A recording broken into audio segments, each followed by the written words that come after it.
The Steve Austin Show is brought to you in part by Great Clips. At Great Clips, they want you to love your haircut. That's why they created Clip Notes. Notes that tell them what you like, so you get your same great haircut every time, anywhere. With Clip Notes, no matter which stylist cuts your hair, you'll get the haircut you want. Great Clips. It's going to be great. The following program is a podcast1.com production. From Hollywood, California, by way of the Broken Skull Ranch, this is the Steve Austin Show. Give me a hell yeah. Hell yeah. Now, here's Steve Austin. All right, everybody, welcome to Steve Austin Show. I'm coming to you from the mean streets of Los Angeles, California today. Sitting here in my office at 316 Gimmick Street. Hey, coming up today, part 2 of my conversation with the one and only Jesse the Body Ventura, former governor of Minnesota. Jesse came by the house at 316 Gimmick Street, and we ended up talking for so long, I had to split it into 2 episodes. So today, you're going to hear the second hour. We're going to talk more pro wrestling, including about Jesse's relationship with both Vince Sr. and Vince Jr. We get into the time when Jesse tried to unionize the boys in the business and what happened. And we'll even talk about Jesse's return to Monday Night Raw as GM in 2009, which was after the whole Jesse-Vince McMahon lawsuit. And Jesse has a new book out called The Marijuana Manifesto. He's an advocate for legalizing marijuana, and you will hear why. He's also going to drop a little 411 on the history of marijuana, which I thought was quite fascinating because I didn't know that what Jesse's about to drop on us in the podcast about how marijuana got its start, so to speak. So anyway, Jesse's always a real interesting guy to talk to. I was thankful that he got a chance to come by the house here in person and just had such a great visit with him. But we'll get to Jesse here in a minute. Before we get to that, I tell you what, on this opening of the show, I thought I'd answer a couple of questions that got sent in to questions at SteveAustinShow.com. I get these questions so often, I figured I'd go ahead and address it. This question says, "Hey, Steve, I've just watched the WWE's Attitude Era Unleashed Volume 3 DVD. In it, you have a match in Kuwait against Shawn Michaels where you're wearing your usual black trunks and also a set of bright neon pink wrist and armbands. Was there any reason behind this, as they seemed very out of place on Stone Cold?" That comes from Craig. Craig, man, we was over there in Kuwait. A lot of times when you get over there, you've been over there for either so long or you're so far away or whatever's going on, and you're overseas. You can get away with it. A lot of times the boys will play ribs on each other. That was quite simply a rib. I can't remember if Bret Hart was on that tour or not, because I can't remember if I borrowed the pink tape from him or just someone who had some pink tape, maybe one of the trainers. And it was just a rib. Sean and I we were friends. We didn't hang around each other, nothing, so he didn't really know me that well. I didn't know him, but I just figured I'd kind of pull a rib on him. And so when I taped up that night, instead of wearing the black tape on my wrist, I put the pink tape on there. And then, of course, to top that off, I used the pink bands around my arms, which was athletic tape, Ultimate Warrior style, and walked out there. And I believe, he put it over. He smiled a couple times, but Sean's got that long hair, so he was able to cover his mannerisms up. But I popped him pretty good. And then me and Sean proceeded to work just the same match we would always work. We never knew what we were going to do, but I didn't work into the put a sharpshooter in there because I was wearing Bret's colors. I didn't do anything Ultimate Warrior style, but it was just a rib because when I came out there, everybody was used to seeing me, black trunks, black boots, black vest, that's it. So the pink kind of popped them. And the people in Kuwait, I don't think they knew what was going on either. One other rib I used to do on a lot of guys, if I'd worked with them a couple times, or if I was just trying to break the ice, right before I went to the ring, I'd get a Sharpie, and in my left palm, I'd put a big-ass eye, and I'd make an eye and draw eyelashes over it and everything. And it was a pretty big eyeball drawn right in the middle of my palm of my hand. So a lot of times I'd go out there into the ring, depending on who I was working with, I might lock up with them a few times, but they can't really see the writing on the inside of my hand. And so right at the beginning part of that match, maybe I'm going to call for a test of strength. And as I go for that test of strength and stick that big left palm out there with that eyeball in it, I say, "Look into my eyes." And, of course, the guy I was working with would look directly into the eye drawn on my hands. And without fail, it popped almost everybody I ever worked with. They'd either start laughing. I know I got the Undertaker with it. He had to put his hair in front of his face and put his head down because I got him. And Undertaker never breaks character at all. So that was just one of the little BS things I was doing, Craig. I got so many questions about that. It was a complete rib, and that was it. We were just having fun out there. Here's another one I got into questions at SteveAustinShow.com. This is concerning Bruce Pritchard's podcast, Something to Wrestle with Bruce Pritchard. He has an episode where he talked about WWE's relationship with ECW. He mentioned you met with WWE and signed with them before you headed to ECW, which seems to contradict what you say on your show, which is that Paul E. brought you in and then you got the call from WWE. I was wondering if you could clarify this ambiguity. You're damn right I can, John. Bruce Pritchard's a very good friend of mine, but he's wrong on this occasion. I was not employed by WWE. As a matter of fact, I had flown in to see Vince McMahon in person one last time, and he wanted to bring me in as a mechanic, and I knew that there was going to be no future in that, so I didn't go to the WWF. Anyway, so I get hurt in WCW, get the tricep worked on, I get fired. Paul Lee is the first guy that calls me. He says, come in, cut promos once a week. I went to work for Paul Lee. I don't even remember how long I was there, whether it was a couple of weeks or a couple of months. But I never signed with WWE before I saw Paul. I didn't even sign with Paul. It was a handshake agreement. I went in there and I was an ECW wrestler. Then I got the call from WWF. And then I was going to be signed and go in as the ringmaster. What I did do was go up to Lima, Ohio. I know I'm pronouncing that wrong. I went to Lima, Ohio, to go train with Al Snow in his gym for about 5 to 7 days to help get some of the ring rust off. And Al was a real cool guy. I didn't really know him a whole lot back then, but of course you know how good Al is in the ring. Great psychology, great mechanic. And I went in there and he put me through the paces, and we wrestled a lot, worked a lot. I believe D'Lo was there helping out as well. But I was ECW. I was not WWF prior to ECW. That part is wrong. They might have done that with some guys, but I went to ECW as an independent for myself and with ECW, and then I got the call from WWF shortly after we started cutting all those, vignettes and stuff like that where I was making fun of WCW, the places I was mad about because I was venting my frustration because they had fired me. And so that's how that came about. But what comes first, the chicken before the egg? No, ECW was first, and then WCW was second. But anyway, enough of my shenanigans on these questions and answers. Let's get to part 2 of my conversation with Jesse, the Body Ventura.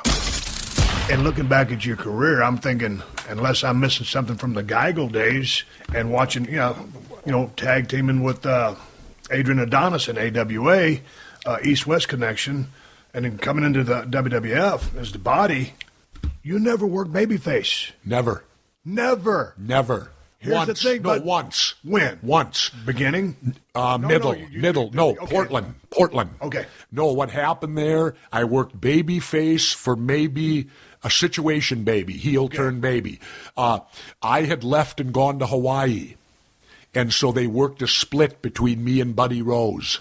I was teamed with Buddy Rose then. Gotcha. So we did a split between Buddy and I. Buddy was staying, so he stayed heel. I actually switched to babyface for that brief program of a few weeks. And then later when they brought me back, Don flew me in right before I worked for Vern. He flew me in because he had lost Snuka, and he needed someone to go against Rose. So he flew me in for a 2-week program to work with Buddy out in Portland right before I started with the AWA. But then I'm imagining that was an edgy babyface who was making his return based on the storyline as to why you left. Yeah, totally. Situational all the way. Other than that, never did I work babyface. Okay. Never was I brought in as one. Never did I want to be one because babyfaces couldn't create. That's interesting. As a heel, you could create. Babyface, it was mom, apple pie, and the girl back home. You couldn't insult no one. You couldn't be controversial. And there was the old saying, Steve, from before your day, they gotta hate you before they can love you. Yeah, but I've always felt though also, as a heel, you have so much freedom. You can have egg on your face. You can trip on the bottom rope. Not to say you want to be a comedy act, but you can screw up, and it's okay. As that baby, I just didn't. Certainly, you had creativity or freedom, not as much as a heel. Okay, the original question was. Put it this way: I wouldn't have made no money as a baby face. Okay, but the original question was your definition of or explanation of how you get over, because like you said, we've seen charismatic talkers who really can't work that much have great runs. So what is the factor? So we glossed over that, but everywhere you go, whether it was running for mayor, whether it was running for governor, you won, and you were the reform or you were the independent. Yep. So you can make people like you. Yeah. But you're really good at making people hate you. Hate you. You don't think you could have had a successful babyface run? Because here's what I think. Superstar Billy Graham was, I think, like the DVD they made for him, was 20 years ahead of his time. Had Vince Sr. had the foresight, kind of like what Vince McMahon did with me, the double term with Brett, he would have been a monster baby had he let him run, but he drops the title to Backlund. He goes off the reservation, and it was never the same. Yeah. Could you have been a babyface because you can get people to vote for you? You can sell yourself. I guess. You make great arguments. I guess. I never had the opportunity. It never rose. But to me, my natural instinct was to be a heel.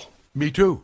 I never wanted to be a babyface. I didn't either. Never. I had a great run, but I didn't want it. Never. I didn't want it. Never was, except for the situational short time with Buddy Rose where we split the team up and we went our separate ways. But other than that, I was always a villain, always wanted to be one.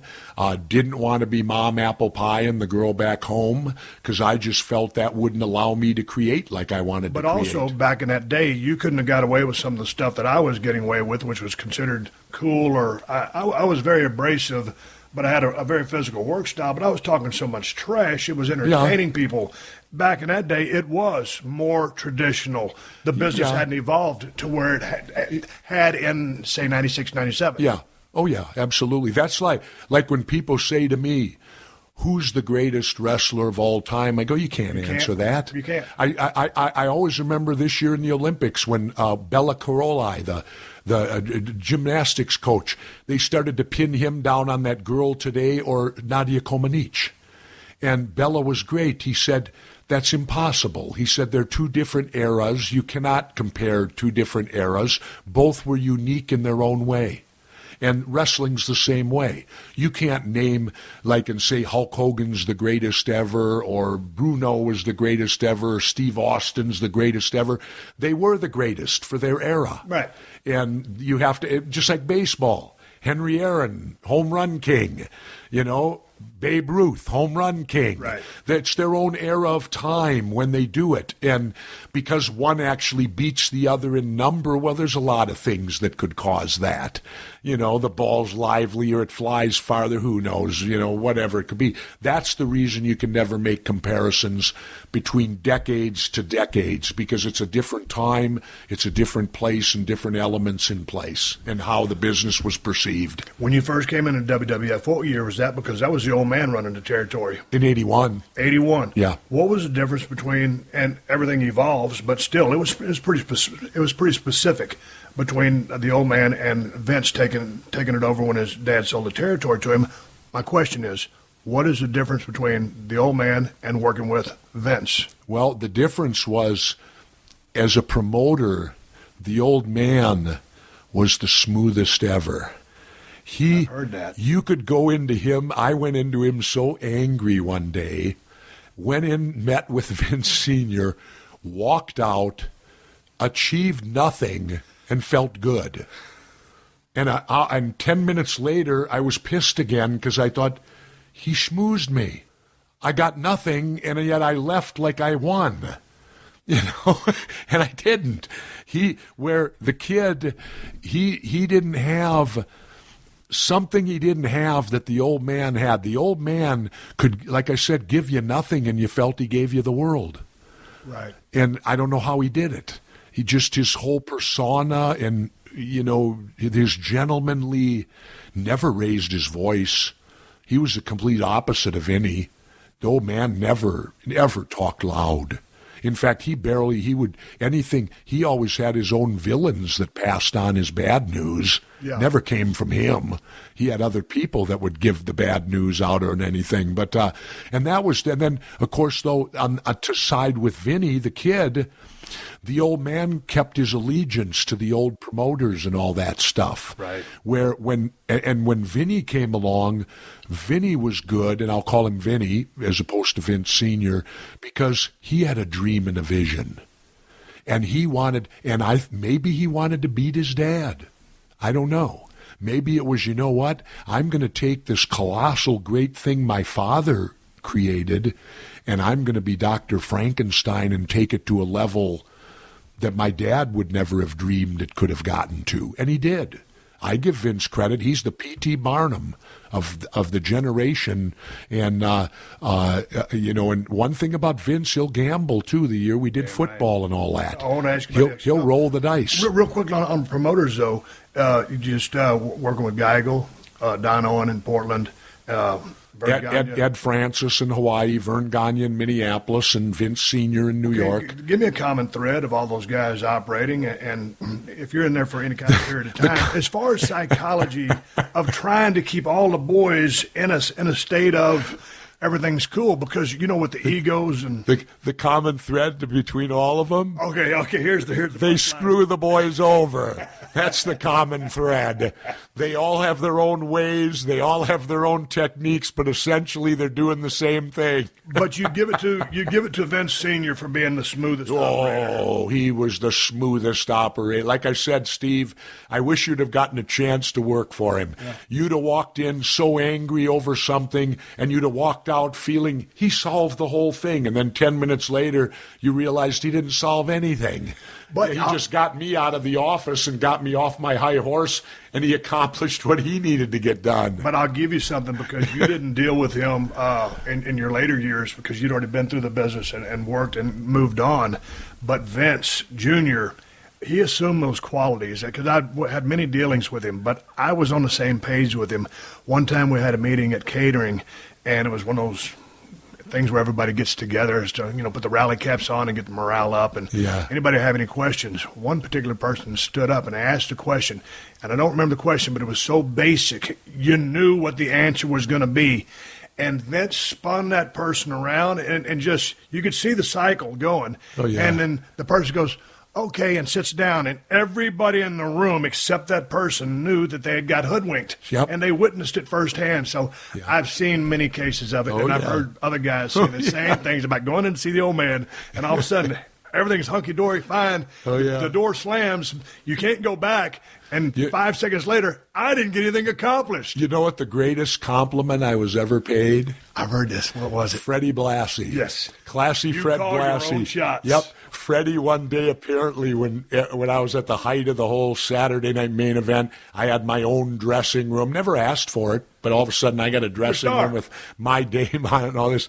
And I heard Freddie stood up one day with the boys and says, there's only one guy in this whole territory that calls his own shots with Vince, and that's Jesse Ventura. And I can't tell you, having known old grumpy Freddie Blassie, if you ever met him. But I did. Freddie, that's the greatest compliment Fred could have ever given me, and he'll always be dear in my heart. More so than managing me was for when he said that there's only one guy that calls his own shots with Vince. We used to go to the Garden, and Freddie would show up, and he's getting on up there, but I always have conversations with him. And God, just the respect, and he had this charisma about him, as you know. Yeah. Like you said, for a guy like that to put you over, and some of the things I've done when a veteran will put you over and say that was good, it doesn't mean anything about tickets sold. It's if that person has validated what they thought about you. Yeah, it's for Freddie to say that. That was always made me pride to say, for an old timer to say that. All right, Jesse, I want to talk about the fact that you never signed a contract with WWF, but before we get there, I need to say a quick thank you to one of the sponsors of the Steve Austin Show, and that's DraftKings. Y'all know that I couldn't do this podcast if not for the sponsors, and if not for you guys supporting the sponsors. So, hey, thanks to all of you guys for playing 1 week fantasy football at DraftKings.com. You're winning some money and supporting the Steve Austin Show in the process. Swig of water for everybody. Swig of water for DraftKings. And, hey, If you use my promo code Steve, you can play for free with your first deposit. Playing 1 week fantasy football means that you ain't stuck with the same lineup week after week. And it means if you've been as impressed with Cowboys quarterback Dak Prescott as I have, then you should take a shot on him at DraftKings. Give him a 1 week try and see if he don't win you some money this weekend. Playing at DraftKings also means that you ain't got to worry about injuries, bye weeks, or underperforming players. Arizona Cardinals quarterback Carson Palmer, 5+ interceptions in the last 4 weeks. Come on. At DraftKings, you don't have to troll the waiver wire at 2 a.m. on Sunday morning looking for a wide receiver because you forgot yours has a bye week. At DraftKings.com/Steve, all you got to worry about is how you're going to spend all that cold, hard cash you win. And this is a good weekend to give DraftKings.com/Steve a try because they're hosting another huge fantasy contest with over $1 million in total prizes up for grabs. So get to DraftKings.com now and choose your players for this weekend's contest.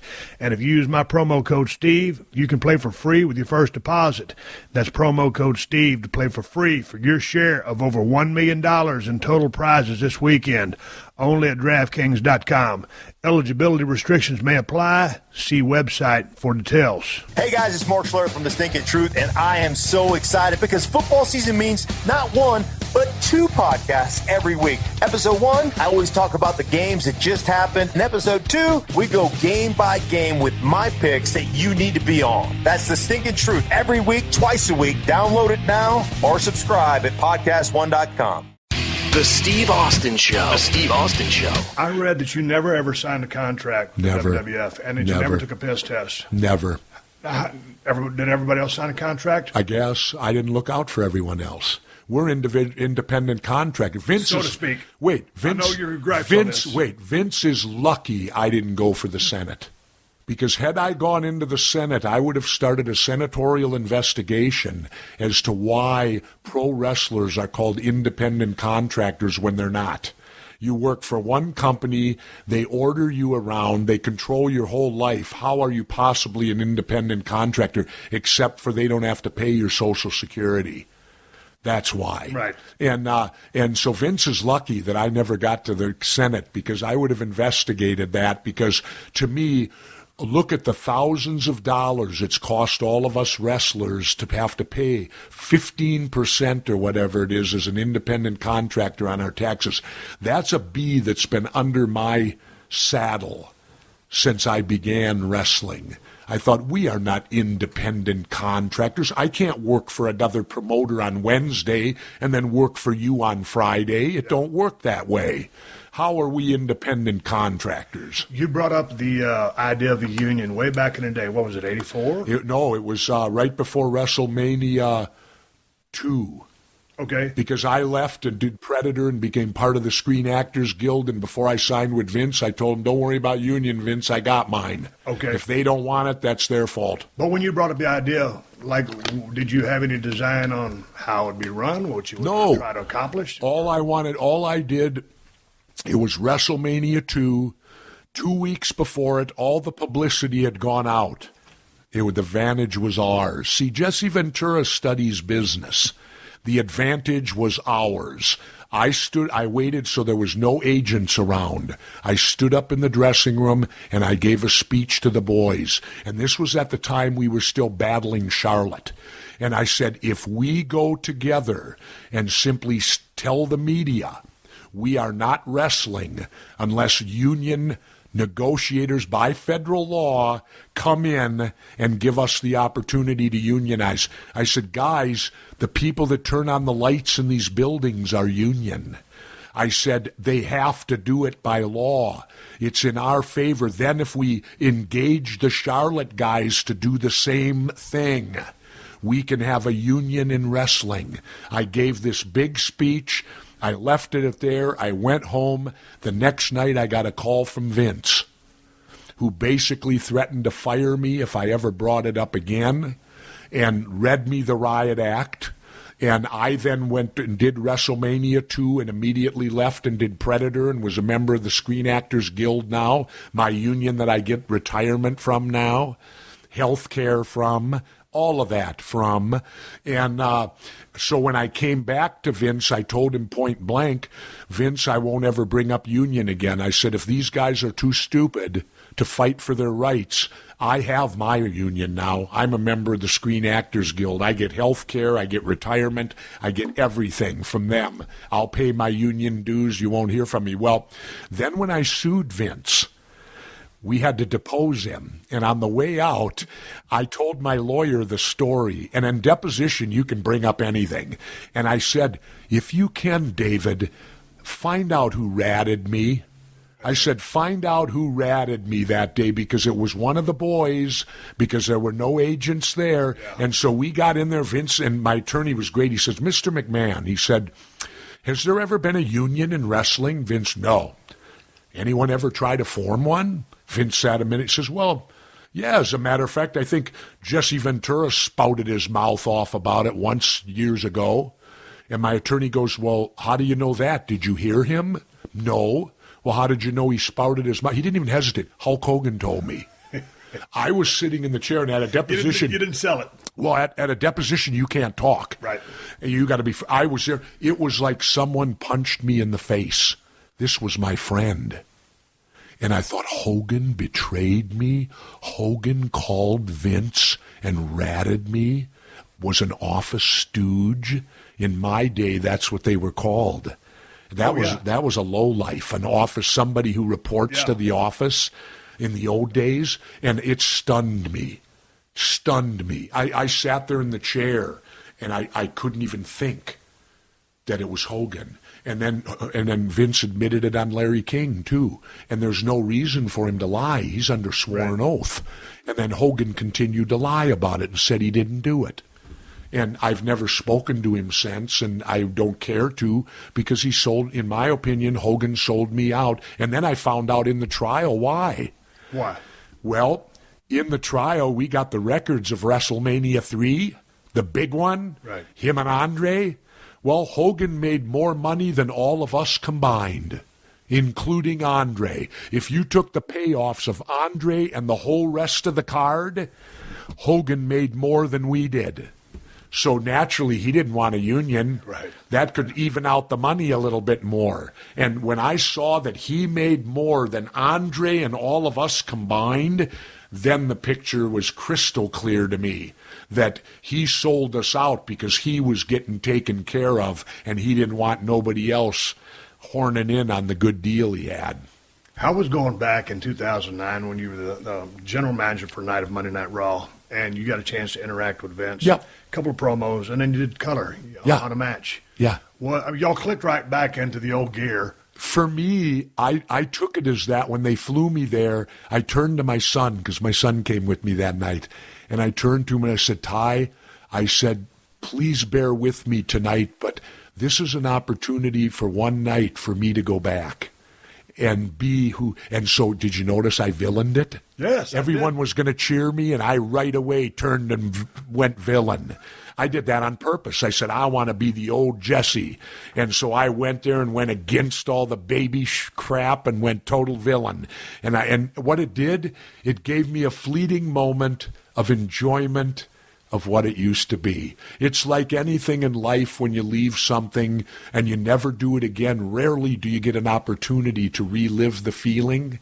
And that's what it gave me for that one night to relive the feeling. But how was it going back, after the lawsuits, after all the BS, add the union? To me, it was business. Just business. Just business. Vince was treating me fine. We were both scratching each other's back. I can't complain about Vince because here's a thing I'm embarrassed over, Steve, and I think you were part of this. The biggest payday I ever received in wrestling was when I refereed the match in Minneapolis. Was governor. 98 or 99 it was. 99. And what I say, I'm embarrassed over that. As a wrestler, how can I say my biggest payoff was being a referee? I'm a wrestler. Referees, come on. Those are the old washed-up guys or the guys who couldn't wrestle in the first place and want to be in the business. No offense to the referees. Yeah. But here I'm getting the biggest payoff I've ever gotten in my life, and it's because I'm a frickin' ref. That part of it, was tough to take. The money was great. It overshadowed it. I'm glad you brought that up because here's something that happened during that match, and I don't know if you know about this to this day. So I was a part of that match. It was me, 6 men, Triple H, in a triple threat match. Yeah. I hate those kind of matches. I'd never seen one before, so it was new to me. I loved tag team wrestling when I was with Brian. Sure. I come to love it, but I was always like a singles guy. Yeah. So anyway, we're in this triple threat, and I think Shane McMahon came ringside, and I was standing on the bottom rope, and he came by the ring, and I took a swipe at him, and when I did, this was the first night. That was the first night that I started wearing the double knee braces. I used to wear one, but now I was wearing double because the knees were so bad. Well, I tipped over and went upside down, and when I did, I hung myself in the ropes, so I'm hanging upside down by my legs. There's no way I can right myself back up. And so something just happened. Maybe it was something you did with Shane, but all of a sudden you go into a strut, and I'm hanging upside down. I can't ask Mick or Triple H to, hey, help me out. I can't get out here. Sure. So as you're strutting, I'm hanging upside down going, Jesse, and you're caught up in the moment. We got 20,000 people there. I'm hanging upside down on the top babyface in the world, and I'm screwed. And so finally, Triple H and me, who always I don't even remember. I know you didn't. But Triple H, he writes me up, and he had no business doing so because he's a heel. Sure. And this is one of those moments every now and then I'll botch a high spot or something with Triple H, who I loved working with. And right away I had to start punching him like, God dang it, but I'm using the other word. Sure. And we went to a whole high spot, but it was so embarrassing. It was just unfriggin' believable. And I'm like, Jesse, I'm just waiting. Man, you took care of me in 92 and down here in WCW. Help me out in 99 and get me back on my feet. I don't even remember it. I know. Yes. I had the enjoyment that night. What I really took pride in, as referee, I actually backed down China that night. Really? Yeah, she backed up she sold me. And remember, China wasn't taking crap from nobody then. She was over strong. Yeah. She was over big, but I got along well with her. I was really saddened when I learned she died. I know. I was really, because, she had a background, but she was very fair to me, and I liked her. I really enjoyed her. She was a strange woman, but an unbelievably good talent. She was an absolute sweetheart. And she was a great talent. Like we all had our own issues, but a great look. She was strong. And a great talent. Yeah. A phenomenal talent. And had a charisma. But we had this kind of a relationship, just kind of a goofy or silly sense of humor. Steve, let's get to the book. Let's talk about the book. We got to get to the book. Segue to it because I know you got to go. Yeah. The Marijuana Manifesto. I'm on chapter 3. Everybody listening to my podcast knows that I have a hard time reading. But the forward by, who's it, Ken Duffy? Cubby, Steve Cubby. Steve Cubby. That thing's halfway riveting. It's an outrage. It is. It's an outrage. Let me explain why this is a focus to me now. I know. It's the seizures, right? Yeah. I had someone very close to me developed epileptic seizures and was seizing 3 to 4 times a week. Not only was this person's quality of life gone, so was mine. Right. Because if you've ever had to deal with a person with seizures, it's hopeless. You're hopeless. You don't know what you can do. You want to do something, and there's nothing you can do to bring them back until the seizure runs its course. And we had gone, our quality of life was gone. The person went to the doctor, got put on 4 different pharmaceutical medicines, one, the next one, the next. None of them worked. The seizures continued. All the pharmaceuticals had horrible side effects. One was hair falling out. All these horrible side effects. Finally, in desperation, we went to Colorado. And we got what they call medical marijuana. 3 drops under the tongue 3 times a day. It's now in pill form. 1 pill in the morning, 1 pill at night. This person's completely off seizure pharma medicine now, has been seizure-free for 2.5 years, and it cured her, this person. And I owe my life, my latter golden years, to marijuana. So I've now made it a focus that I want to see it legal across America before I die. And that's going to be one of my focuses, is to see that happen, because there's other people out there suffering. And the thing that I found in researching this book is we're lied to in history. They've lied to us. When you find out marijuana was the economic backbone of this country for 160 years. I didn't know that until I read the book. Exactly. And I like to say this, George Washington and Thomas Jefferson, if they lived today, they'd be raided by the DEA. They'd be doing 10 to 12 years in a federal penitentiary as major drug dealers, because they raised and sold massive amounts of marijuana. Back then, the only reason cotton replaced it in the South was when they invented the cotton gin.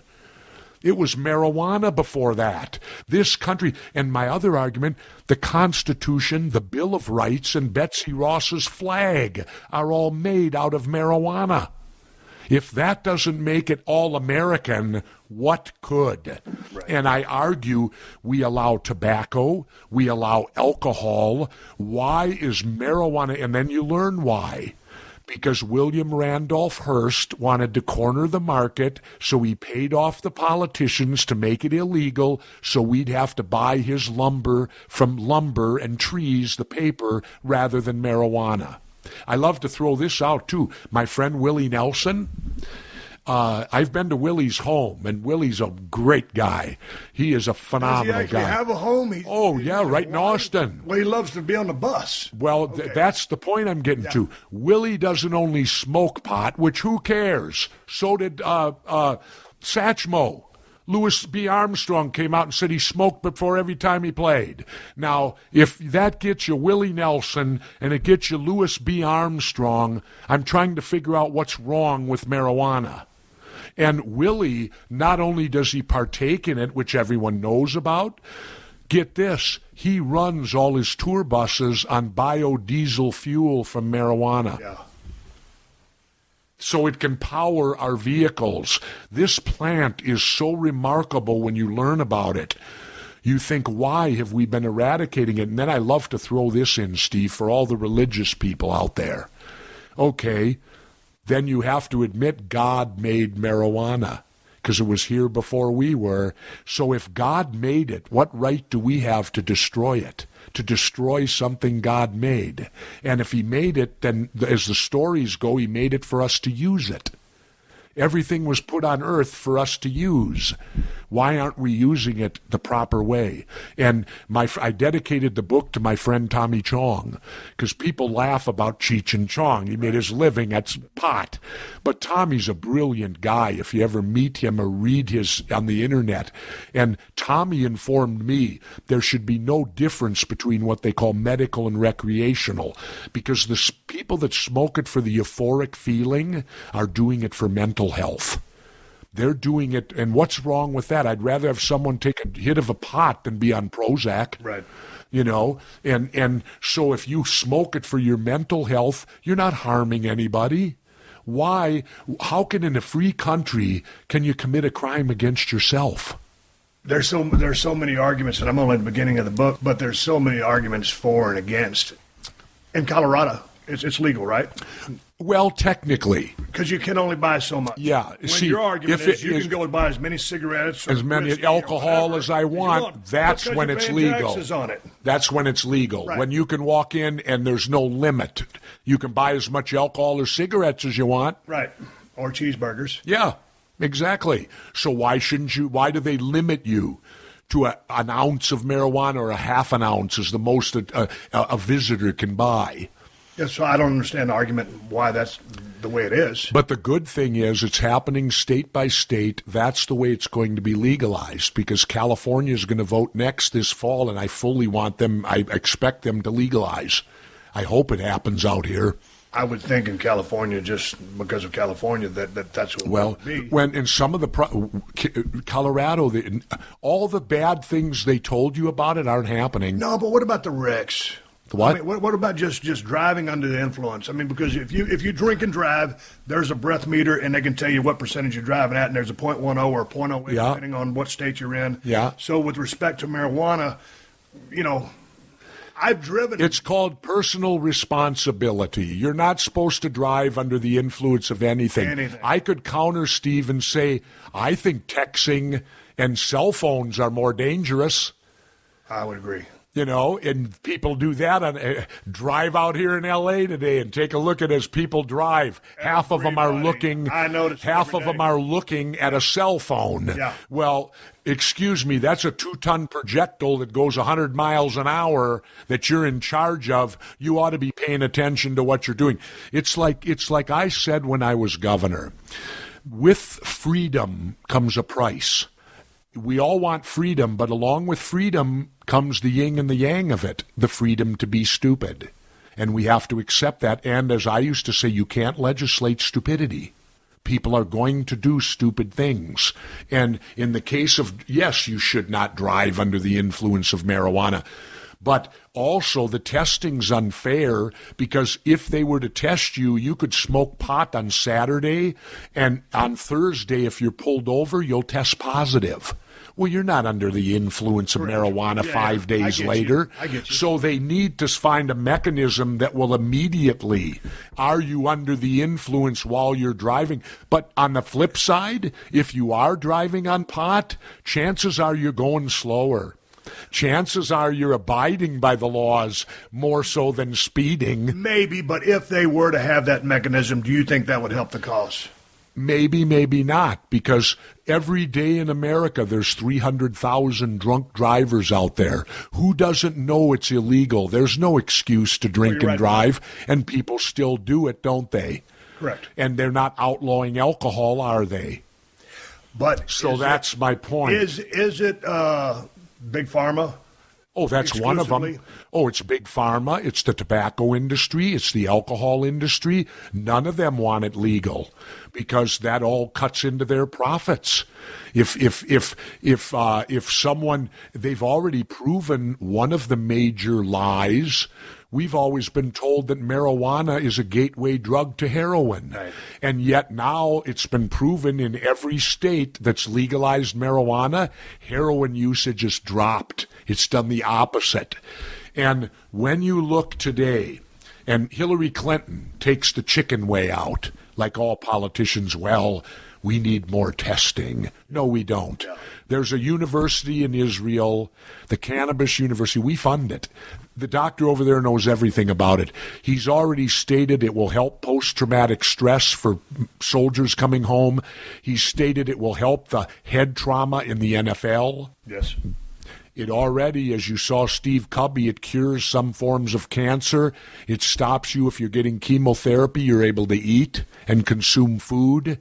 It has so many positives to the small amount of negatives that it is ridiculous that this is not available to everybody who needs it or wants it. And it's jobs waiting to happen, Steve.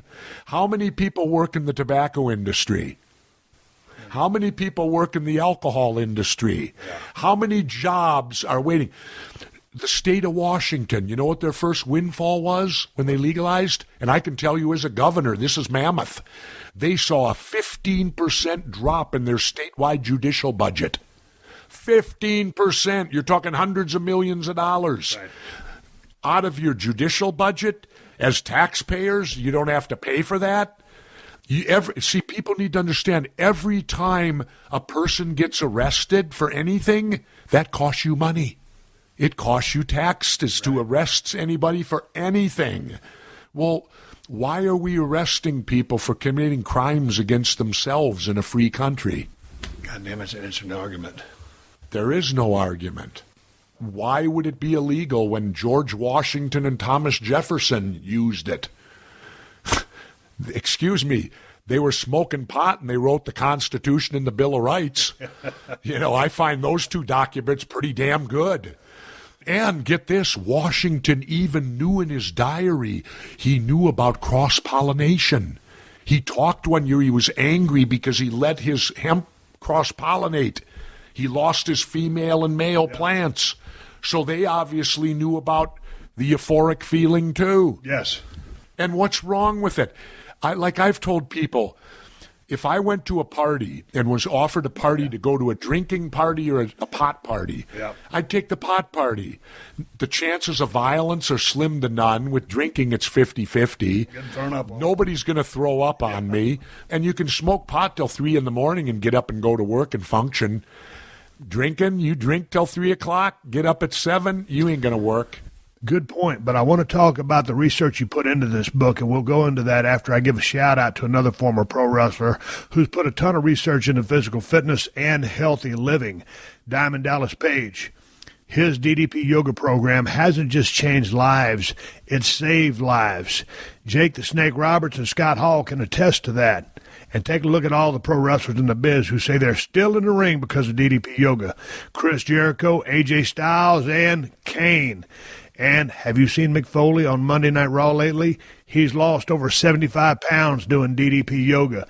And now DDP has taken his life-changing program to a whole nother level with the DDP Yoga Now app on iOS and Android devices. So now you ain't got no more excuses about why you can't start DDP yoga. The app means you can do it anytime, anywhere. And the cool thing about the app is that you can do more than just DDP yoga workouts. It's got all kinds of tracking features like pain tracking, measurements, and progress photos. DDP Yoga Now app users can do the original workouts, the new 2.0 workouts, and live workouts from the DDP Yoga Performance Center. And to make it even easier than he's already made it, for a limited time, you can get the DDP Yoga DVDs for 15% off, plus 3 months of full access to the DDP Yoga Now app. Just go to ddpyoga.com/Austin. That's ddpyoga.com/Austin to take advantage of this great deal. Commit now. Change your life now. Go to ddpyoga.com/Austin to get started. Question. It's taken you about a year to put the research together, you and your at least, publisher, and with Jen. Skyhorse, with Jen, Yeah. to put this book together. 40 pages of notes. Talk about, just for a second, I know you got to leave, but you're talking about with Skyhorse Publishing, you and your partner there. He's going to get a lot of heat for putting this book out. No one Tony else Lyons? Yeah, Tony Lyons. Because you said... Tony don't care. That's what's great about Tony. About it. He'll take the heat. What kind of heat comes from a book like this? From the status quo, from heat from the government. The federal government doesn't want it legal. They make money off keeping it illegal. Correct. And so, and not only that, but if the feds come out now and legalize it, then don't they have to let everybody out of prison that's in there for pot? Right. Wouldn't you think if they... See, that's why they won't legalize, because they now have corporate-run prisons, and in a corporate-run prison, you have to have it full so the corporation can turn profit to the stockholders. So it's imperative to keep pot smokers in jail so that the corporate-run prisons can make money for the private corporations. But Obama's come out and said he's going to end that. Great. Great. In the Atlantic, you did an interview with those guys July 25th, 2016. You say you're paying a price for writing some of the books that you've written. You can't get hired in the United States. You're blackballed here. Yep. So well, mainly I'm blackballed over the Chris Kyle thing. Okay. The Chris Kyle thing. Yeah, because he lied. I know, lied. We know the story. Yep. But, I mean, so how does that make you feel? I mean, you're still in Minnesota, but you're here in L.A. You're making rounds. How do people take you? Well... I love you to death. I know, and you do, and some do, but as the person in the room can testify, when I was out in New York, I got read off in the lobby of a hotel over the Chris Kyle thing. And this was September the 11th of 2016. All you're doing is standing up for your story. Well, but all I did was he lied about me. Right. And I went to court and proved it. But see, now I'm a target. You're because, the bad guy? Yeah, because the Court of Appeals overturned the jury. They broke a 76-year rule, and they broke a second rule that they ruled the opposite 3 days later on in a different case. Y'all going back to court? Yeah, I have to retry the whole case. They've ordered a new trial. Yes, it is. Hey, but I'm a target. Chris Kyle did as a sniper for our country, but in this, I don't know why you're the villain. Well, I don't know why either, because all I did was stand up for a lie. He lied about me. You can't stand up for yourself. And he lied about me. And he lied about a lot of other things. The latest, they caught him, he lied about his medals. The Navy had to come out and make the correction. Will you get any heat off the Marijuana Manifesto? Sure. I probably will. The DEA, I don't speak very highly. I want them disbanded. I feel that the Drug Enforcement Agency, they're as bad as the cartels. There's cases they break into homes, shoot and kill people, and then find out they got the wrong address. Right. And nobody goes to jail for it. Nobody's held accountable. I guess it's a real war. Civilians always die as collateral damage in war. Is there another book up your sleeve? There will be, I think, one more. I won't talk about it now, but you have to be motivated to write on something, and I'll be writing one more book that probably won't be popular.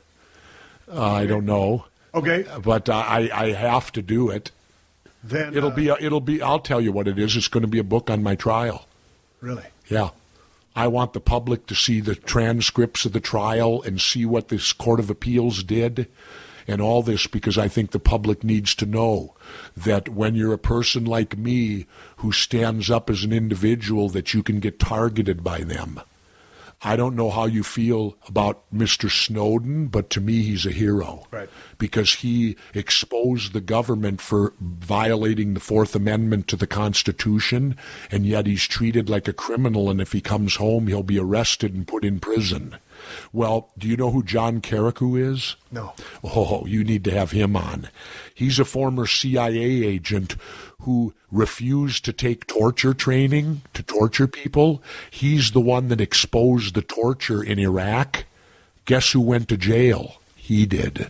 The guy who refused to torture and who exposed that we were committing war crimes, torturing people, he ended up 2 years in prison, can't get a job today, and they've literally destroyed him because he told the truth about us committing a war crime. And I'm not at the level of John, but I still feel I'm a target like him. You're about to head out the door. And I've signed a new contract. You know, well, people didn't realize 34 major media conglomerates came into my trial in the appeals to have it overturned. Every major media in America wanted my verdict overturned, and they did it. They used their influence on these two judges, Riley and Shepard, and plus, here's what they violated. In a court case, if you're going to object to final argument, if something's said in final argument, you must object in front of the jury so that the judge has a chance to rule and the jury has a chance to hear it. They never objected.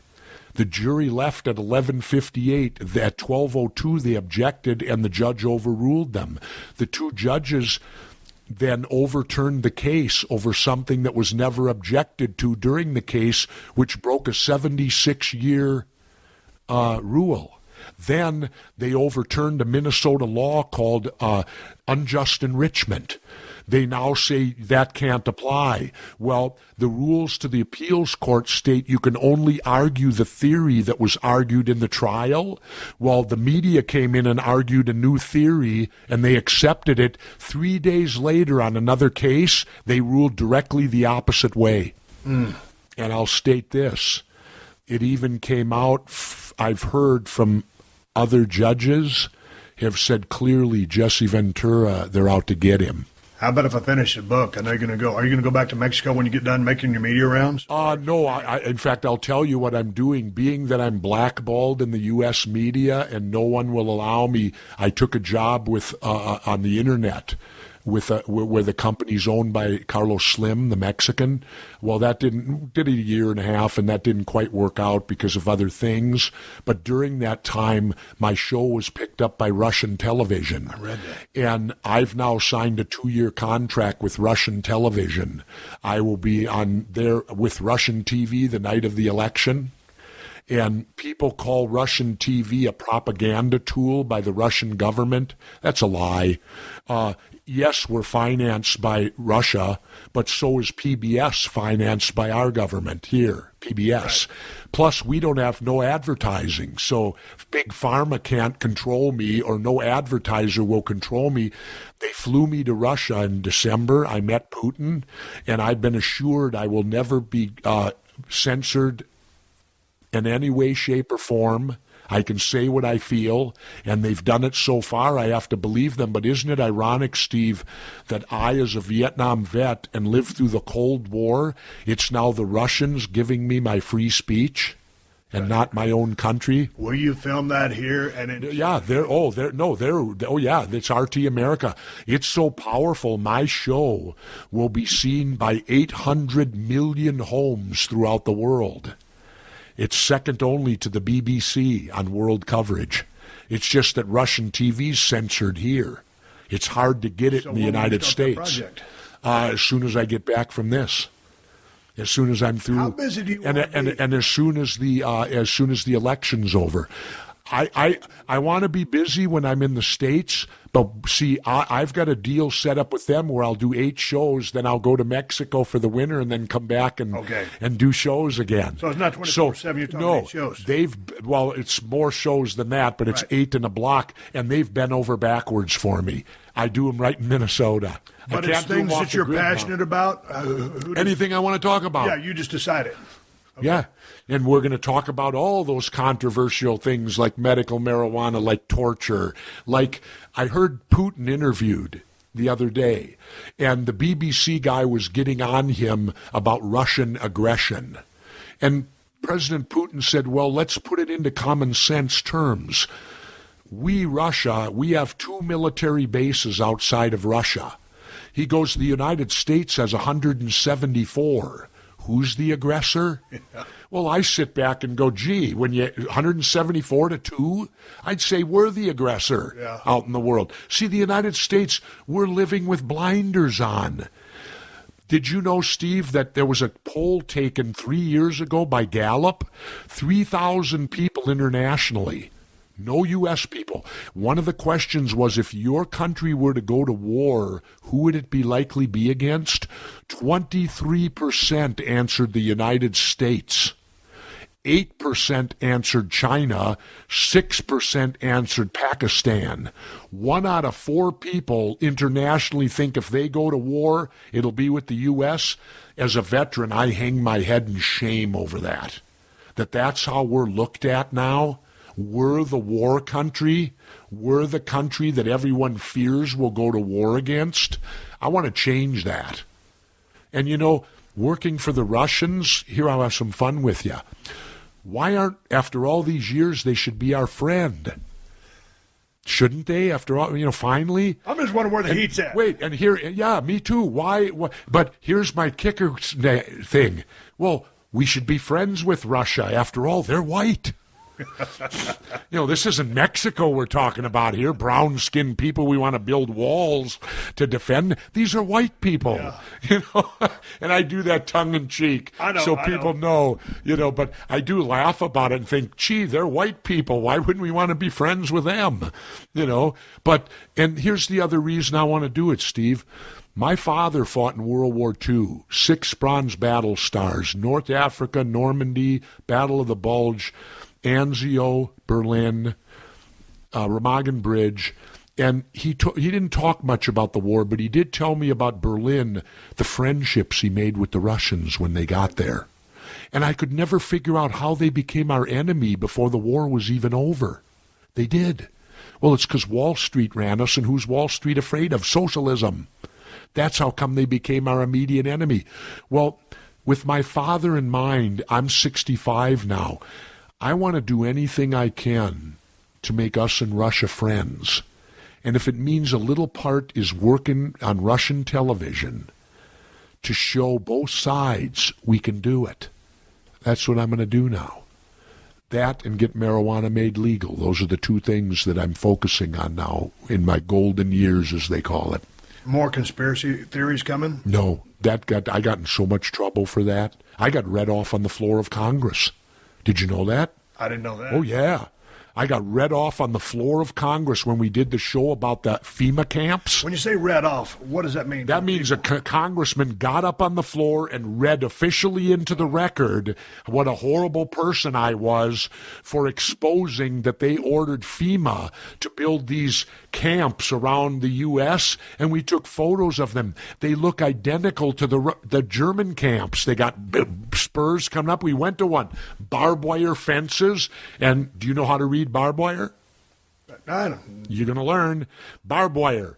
If it's straight up and down, it's neutral. If it slants this way, it's to keep you in. If it slants that way, it's to keep people out from getting in. Okay. All these FEMA camps, it slants in. It's to keep you in. Right. And in the back of one was all these toys for kids to play on. And I approached them in the show. I said, "You've had children here? We don't answer anything. You have to talk to Homeland Security." Well, why would you have toys, jungle gyms, and what, for adults? You know, you put kids in here? For what purpose? I got read off on the floor of Congress for that. When we did Plum Island, where it's as we circled the island, the Coast Guard fell in and put us under observation right behind us the whole time. We had 2 vehicles on shore piggybacking. I guess they thought as a frogman I might swim in. I didn't want no part of that island. You know, that's where they do the biological warfare, where we turned it over to a Nazi to do it. We found the history of it. The guy's a Nazi that ran Plum Island. That's where, what do you call it, disease came from? Lyme disease, because it's named after Lyme, Connecticut, which is right across the water from Plum Island, where they do these experiments. And this guy, what was his name now? I can't think of it. He was the head Nazi for biological warfare, and we gave him his own laboratory on Plum Island, the United States. This guy should have stood trial at Nuremberg. Lyme disease? It was created at Plum Island. I thought it was from ticks. It is. That's what they experiment on, ticks and mosquitoes for biological warfare. You infect the mosquitoes and ticks and then turn them loose. Are you kidding me? Would I kid about what we do for war? Steve, I want you to think about this a minute. Chemical warfare is illegal, right? Right. They can't use tear gas in war, right? Right. Yet we can use it on our own people to break up a demonstration. So we use on our own people chemicals that we are not allowed to use against an enemy. Does that make sense? That we would use on our own people? Jen's giving us a go-home cue. We're signing off. Damn, Jesse, it's been a pleasure having you here at the house. Steve, it was my pleasure to come here to renew our friendship. And I'll state this. When I did that short gig at WCW, I knew then they didn't know what the hell they were doing with you. And when you got up to Vince, Vince knew what to do with you. No, I saw you as a talent waiting to happen. You just needed the right people to make it happen, and you found them. I did. Yep. Thanks for coming by. Absolutely. All right, everybody, give me the go-home cue. It's time to wrap up this podcast and ride off into the sunset. Man, I want to thank Jesse the Body Ventura for stopping by 316 Gimmick Street. It was good seeing you, and congratulations on the book. Another bestseller, probably, The Marijuana Manifesto. I'm going to finish reading this book. Call Jesse up on the telephone and see if we can just have an end-up discussion with everything in the book. There's so much information there. I highly recommend you go check out Jesse Ventura's Marijuana Manifesto. It really opened my eyes to a lot of the stuff that goes on in the marijuana industry in general. Anyway, I got to give you guys something to watch, and time for my video of the week. I'm going to take you back to 2009. Jesse Ventura and Mr. McMahon returned to Monday Night Raw in 2009 to call the 8-man Breakthrough Battle Royal match. So go to YouTube and type in 8-man Breakthrough Battle Royal match, where the winner earned a future WWE Championship against John Cena. And to watch Vince and Jesse go back to work is like they never missed a step. Both guys fall right into their groove, and Jesse, just that damn voice of his, one of the best color commentaries in the history of the business as far as I'm concerned, and his chemistry with Vince and Bobby, Gorilla, all those guys that he worked with, but his chemistry with Vince was really something else when those guys were in their prime, in those mid-'80s years when Jesse got out of the ring due to the blood clots in his lungs, and it just turned out there was a silver lining to that dark cloud. Everybody discovered the genius of Jesse the Body on a microphone. Hey, man, so anyway, check that out, and I'm going to have some new T-shirts coming over at ProWrestlingTees.com/Steve Austin, also at BrokenSkullRanch.com. All the new designs, I'm kicking them out next week. They will be available soon. And if you're looking for the best IPA in the United States of America, get the Broken Skull IPA from El Segundo Brewing Company at 140 Main Street in El Segundo. Stop by to brew and have one fresh out the keg. Pick it up at Whole Foods and Total Wines if you live in California, or order it from InsideTheCellar.com or BrokenSkullRanch.com if they deliver to the state that you live in. You can find everything at BrokenSkullRanch.com, including the Broken Skull cold steel knife. But if you want the best price on the baddest knife on the planet, go to Amazon. It's $75 on Amazon. You can use my links. You'll get a great knife for a great price and help out the podcast in the process. That's right. All of my Amazon links are at podcast1.com. Click on the Killer Deals button in the top right corner of the page and then hit the Steve Austin Show button. I got Amazon links for USA, UK, and Amazon Canada. Just use my Amazon links whenever you're doing any online shopping, and Amazon will kick back a few bucks to the podcast. Doesn't cost you no extra. Ain't no hidden fees or charges. Buy whatever you're planning on buying and help out the podcast in the process. If you bookmark it, you can find it easier. You'll also find the links to the great sponsors of this here podcast. I appreciate you guys supporting sponsors because they are the ones that let me do this for you free. That's right, free twice a week. So big thanks to ddpyoga.com/Austin.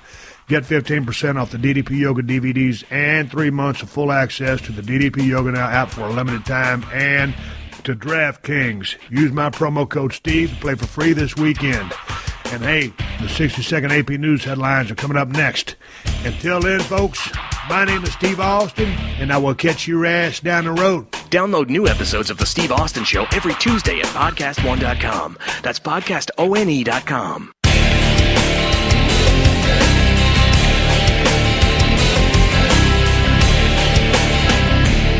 I want to say thank you to Drop Stop, one of the great sponsors of this show. Drop Stop is the original patented seat gap filler, as seen on TV Shark Tank.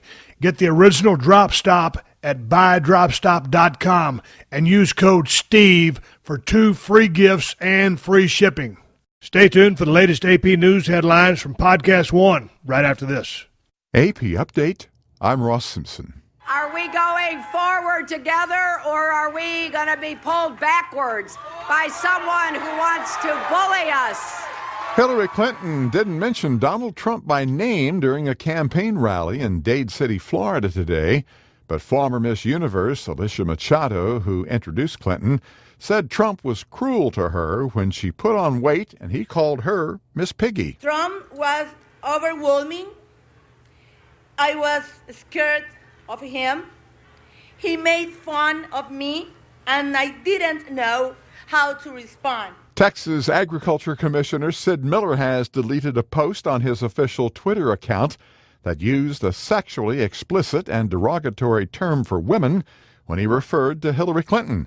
Last year, a post on Miller's Facebook page appeared to endorse a nuclear bombing of the Muslim world. AP Update, I'm Ross Simpson.